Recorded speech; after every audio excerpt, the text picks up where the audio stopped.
वालेकुम स्टूडेंट्स। कल हमने चैप्टर नंबर 13 का स्टार्ट लिया था कार्बोक्सिलिक एसिड का। उसका सबसे पहले हमने इंट्रो पढ़ा था। इंट्रो में हमने कार्बोक्सिलिक एसिड की डेफिनेशन पढ़ी थी, फंक्शनल ग्रुप पढ़ा था, आगे से फर्दर उसकी टाइप्स पढ़ी थी कार्बोक्सिलिक एसिड की, जो कि एलिफेटिक कार्बोक्सिलिक एसिड था और एरोमेटिक कार्बोक्सिलिक एसिड। उनकी मजीद हमने एग्जांपल्स पढ़ी थी और स्ट्रक्चर देखे थे। आज जो हमारा मेन टॉपिक है वो क्या है, nomenclature of carboxylic acid. Carboxylic acids का हम नाम कैसे देते हैं।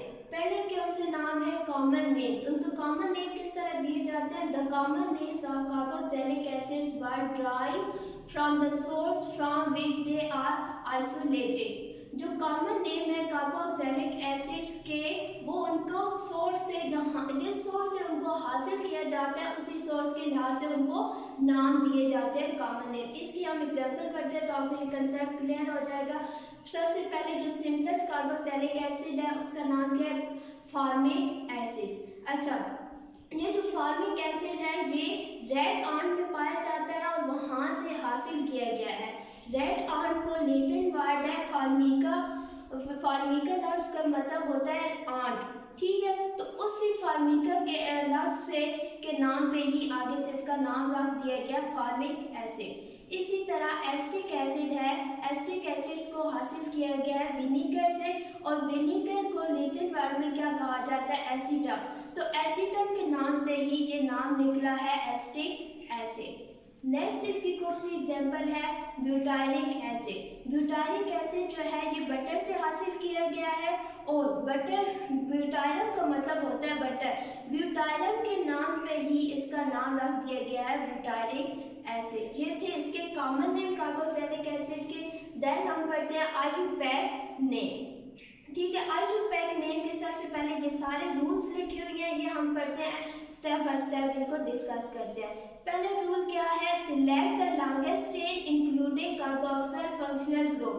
हमारे पास एक स्ट्रक्चर दिया होगा, उस पे हमें सबसे पहले देखना है कि लॉन्गेस्ट चेन कौन सी बन रही है। लॉन्गेस्ट चेन सिलेक्ट कर लेंगे जिसमें कार्बोक्सिल ग्रुप भी इंक्लूडेड हो, उसको भी इंक्लूड करना है। फॉर एग्जांपल ये आपके सामने एक स्ट्रक्चर दिया गया है, इसमें ये सारी इसकी लॉन्गेस्ट चेन बन रही है। नेक्स्ट इसका पॉइंट कौन सा है, start numbering from the functional group of carboxylic acid. अब नंबरिंग कैसे देनी है, नंबरिंग जो है हमने ये जो फंक्शनल ग्रुप है कार्बोक्सिल ग्रुप, इधर से नंबरिंग स्टार्ट करनी है। जिस तरह यहाँ पे दी गई है 1 कार्बोक्सिल ग्रुप को हमने कार्बन 1 कहा है, फिर further carbon 2 and carbon 3 and carbon 4, इस तरह हमने इनको नंबरिंग देनी है। देन थर्ड वन रूल कौन सा है, the position of substituent are also indicated. हमारे पास जो स्ट्रक्चर गिवन होगा उसमें हमने देखना है कि कोई सब्स्टिट्यूएंट प्रेजेंट है। अगर कोई सब्स्टिट्यूएंट प्रेजेंट है तो उसकी भी पोजीशन बतानी है कि वो किस पोजीशन पे लगा हुआ है। जिस तरह की ये स्ट्रक्चर है तो ये देखिए कार्बोक्सिल ग्रुप के साथ नेक्स्ट जो कार्बन 2 है उसमें सब्स्टिट्यूएंट लगा है, उसका नाम क्या है, मिथाइल ग्रुप, ठीक है। इनको हमने ये भी देखना है कि इसका नाम क्या बनता है। वो ये 2 पोजीशन पे लगा हुआ है तो हमने पोजीशन साथ मेंशन कर देनी है। ये ग्रुप कौन सा है, मिथाइल ग्रुप है, तो हमने लिख देना है मिथाइल। एंड नेक्स्ट हमने देखना है कि कितनी लंबी कार्बन चेन है। ये 3 नंबर वाला कार्बन चेन है, तो 3 जो नंबर वाला अल्काइल ग्रुप होता है उसको हम कहते हैं प्रोपेन, उससे नाम लिखा है प्रोपेनोइक एसिड। नेक्स्ट रूल क्या है, the IUPAC names of saturated monocarboxylic acids are alkanoic acid. जो पूरा नाम है मोनोकार्बोक्सिलिक एसिड्स का उनको कैसे देते हैं, अल्केनोइक एसिड्स। मतलब कि अल्केन का नाम लिया जाता है और उसके आगे हम जो ई होता है उसको निकाल के वहाँ पे क्या पुट करते हैं, OIC, ओइक एसिड्स आगे लिख देते हैं। The ending E of the alkane, जिस तरह ये अल्केन है इसका हम ये ई रेस कर देंगे और इसकी जगह OIC एसिड लिख देंगे, ये ऐड करवा देंगे। तो इस तरह कार्बोक्सिलिक एसिड का नेम बन जाता है। ये स्ट्रक्चर है, इसको देंगे। यहाँ पे ये है कार्बोक्सिल ग्रुप, यहाँ से हमने नंबरिंग स्टार्ट की है। 3 पे सब्स्टिट्यूएंट लगा हुआ है और सब्स्टिट्यूएंट कौन सा है, मिथाइल ग्रुप है। ठीक है, हमने देखना है कि सब्स्टिट्यूएंट किस पोजीशन पे लगा हुआ है, 3 पोजीशन पे लगा हुआ है, 3rd कार्बन पे है, तो हमने इसकी पोजीशन मेंशन कर देंगे। पोजीशन क्या बन रही है 3 और ग्रुप का नाम क्या है मिथाइल। और फिर हमने देखनी है जो लॉन्ग चेन हमने सिलेक्ट की है वो कितने कार्बन वाली है, 4 कार्बन वाली है। तो 4 कार्बन वाले अल्केन को क्या कहते हैं, ब्यूटेन। ब्यूटेन के नाम से जो ई है उसको रेज करके उसके आगे लिख देते हैं OIC, ओइक एसिड साथ ऐड कर देते हैं, तो इसका पूरा नाम क्या बन जाता है 3-मिथाइल ब्यूटानोइक एसिड। अच्छा, नेक्स्ट एक और स्ट्रक्चर हम देखते हैं। यहाँ पे कार्बोक्सिल ग्रुप है, उसके साथ CH2 ग्रुप लगा हुआ है। नेक्स्ट है CH3, CH, CH2, CH3, CH2, CH3। सबसे पहले हमने लॉन्गेस्ट चेन सिलेक्ट कर लेनी है। हम कार्बोक्सिल से ग्रुप से नंबरिंग स्टार्ट करेंगे, उधर से नंबरिंग स्टार्ट करेंगे तो 1 उसके पे नंबरिंग आएगी, फिर देन फर्दर हम नंबरिंग करते आएंगे। और कितने कार्बन है, 6 कार्बन है। फिर हमने देखना है कि इन पे सब्स्टिट्यूएंट कौन सी पोजीशन पे लगे हुए हैं और कौन कौन से ग्रुप लगे हुए हैं। कार्बन 3 पे देखें तो मिथाइल ग्रुप लगा हुआ है, एंड कार्बन 4 पे देखें तो 2 कार्बन वाला है अल्काइल ग्रुप, इसका नाम होता है इथाइल। ठीक है, हमने अब 2 लगे हुए हैं तो हमने इनको नेम कैसे देना है, अल्फाबेटिकल आर्डर में देना है। ये मिथाइल है और ये इथाइल है, ई पहले आता है एम बाद में आता है, तो इसलिए हम इथाइल को पहले लिखेंगे। इसके ये कुछ कार्बन पे लगा हुआ है, 4 कार्बन पे लगा हुआ है, तो हम क्या इसकी पोजीशन शो कर देंगे 4 इथाइल, देन 3 मिथाइल। और फिर उसके बाद देखना है कि जो लॉन्ग चेन है वो कितने कार्बन वाली है, वो 6 कार्बन वाली है। और 6 कार्बन वाले अल्केन को क्या कहा जाता है, हेक्सेन। तो उसके नाम पे हम रख देंगे हेक्सेन का ई रिप्लेस करके OIC एसिड लिख देंगे, तो इसका पूरा नाम क्या बन जाएगा 4 इथाइल 3 मिथाइल हेक्सानोइक एसिड। जब एक से ज्यादा सब्स्टिट्यूएंट आएंगे तो आपने देखना है कि कौन से ग्रुप लगे हुए हैं इसके साथ अटैच है, उनके नाम क्या हैं। जो अल्फाबेटिकल आर्डर में पहले आएगा उसको पहले आपने लिखना है, देन दूसरे वाला लिखना है जो इसके बाद आएगा। फिर लॉन्ग चेन को आपने उसका नाम लिख देना है, जो भी उसका नाम बनता होगा।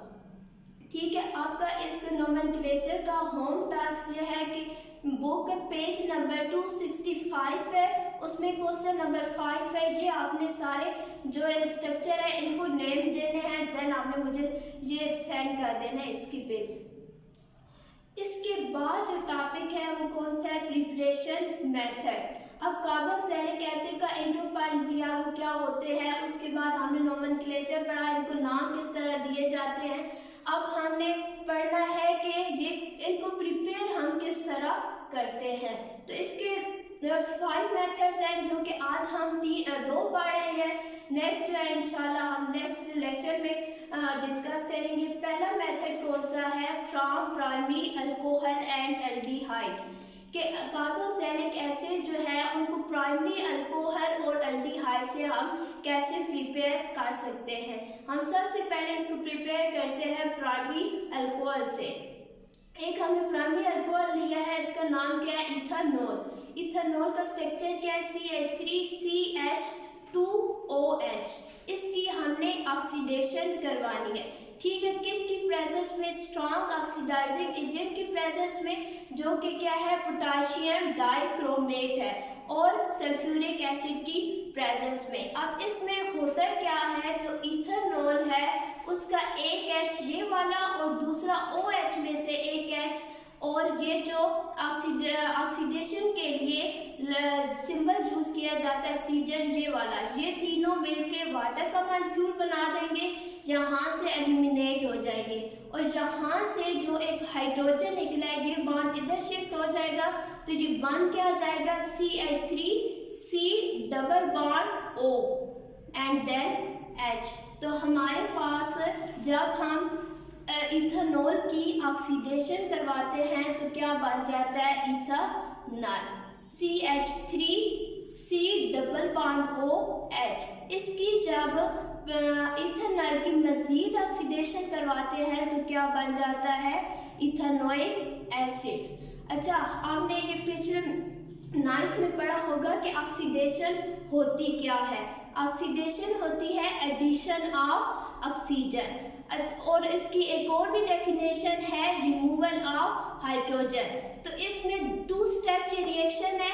पहले स्टेप में रिमूवल हो रहा है हाइड्रोजन का प्राइमरी अल्कोहल में से, एंड दूसरे स्टेप में क्या हो रहा है, ऑक्सीजन की एडिशन हो रही है। क्योंकि हमने सिंपल भी यहाँ पे यूज किया है ऑक्सीडेशन का, तो इसलिए यहाँ पे दोनों स्टेप में ऑक्सीडेशन हो रही है। इथेनॉल से जब इथेनॉल की ऑक्सीडेशन करवाई है तो इथेनॉल बना है, एंड इथेनॉल से इथेनोइक एसिड बन गया है। नेक्स्ट हमने एल्डिहाइड से प्रिपेयर करना है कार्बोक्सिलिक एसिड को। ये ऊपर वाला स्टेप है, उसी को ये रिपीट हो रहा है कि जो इथेनॉल है उसकी जब हम ऑक्सीडेशन करवाएंगे, और यहाँ पे हमने ऑक्सीडाइजिंग एजेंट यूज़ किया है टोलेंट रिएजेंट, जो कि माइल्ड ऑक्सीडाइजिंग एजेंट है, मतलब कि ना तो ज़्यादा स्ट्रॉन्ग होता है ना वीक। तो ये इजीली जो इथेनॉल होते हैं या एल्डिहाइड्स है ये इजीली ऑक्सीडाइज हो जाते हैं। तो फिर इथेनॉल जो होता है वो ऑक्सीडाइज होकर क्या बना देता है, इथेनोइक एसिड्स। ये था हमारा पहला मेथड। देन नेक्स्ट मेथड कौन सा है, फ्रॉम अल्काइल नाइट्राइल। अब नाइट्राइल होते क्या है, compounds having cyanide C++ group are called nitrile.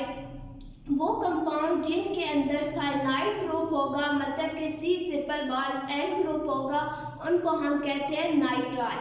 ये तो हो गया नाइट्राइल की डेफिनेशन कि नाइट्राइल होते क्या है। अब हमने प्रिपेयर करना है अल्काइल नाइट्राइल से। तो अल्काइल नाइट्राइल होते क्या है, साइनाइड ग्रुप या नाइट्राइल के साथ जब अल्काइल ग्रुप अटैच कर देंगे तो ये बन जाएगा अल्काइल नाइट्राइल, और इसको हम नेक्स्ट मेथड में यूज करेंगे। ये है, हमने एक एग्जांपल लिया है मिथाइल साइनाइड, उसका रिएक्शन करवाया है वाटर के साथ। हमने मिथाइल साइनाइड को बॉयल करवाया है, और उसमें क्या, और किसकी प्रेजेंस में हम करवा रहे हैं, HCl की प्रेजेंस में। इसमें क्या होगी, इस मिथाइल साइनाइड की हाइड्रोलिसिस होगी, मतलब कि ये जो मिथाइल साइनाइड है ये ब्रेक डाउन हो जाता है वाटर की प्रेजेंस में। इसमें बनता क्या है, ये N और ये H, 4H और ये Cl, ये मिलके क्या बना देते हैं, NH4Cl बना देते हैं। और इसके बाद क्या बन जाता है, CH3, ये इसका कार्बन टू नाइट्रोजन जो ट्रिपल बॉन्ड था, एक बॉन्ड ब्रेक हो जाता है, कार्बन टू ऑक्सीजन ये डबल बॉन्ड बन जाता है, और इसमें एक हाइड्रोजन ऐड हो जाता है, तो ये क्या बन जाता है, इथेनोइक एसिड बन जाता है। इस तरह हम मिथाइल साइनाइड से इथेनोइक एसिड प्रिपेयर करते हैं। अच्छा, जो हम यहाँ पे अल्काइल साइनाइड यूज कर रहे हैं, ये आप प्रिपेयर कैसे करते हैं, इसको तैयार कैसे किया जाता है, इसकी हम प्रिपरेशन देखेंगे। प्रिपरेशन ऑफ अल्काइल साइनाइड, इसको हम किस तरह प्रिपेयर करें। अल्काइल हैलाइड का रिएक्शन करवाया जाता है पोटाशियम साइनाइड के साथ, अल्कोहलिक मीडियम रखा जाता है, तो होता है क्या, ये अल्काइल और साइनाइड ग्रुप मिल के क्या बना देते हैं, alkyl cyanide plus potassium halide. ये था आज का हमारा टॉपिक। मुझे उम्मीद है कि ये आपको समझ आ गया होगा, और ये बार बार आप वीडियो देखिएगा ताकि ये सारे कंसेप्ट क्लियर हो जाए, और ये नोमेनक्लेचर की आप अच्छी तरह प्रैक्टिस करें ताकि आपको अच्छी तरह ये समझ आ जाए, उनको नेमिंग देने आ जाए आपको। अल्लाह हाफिज़।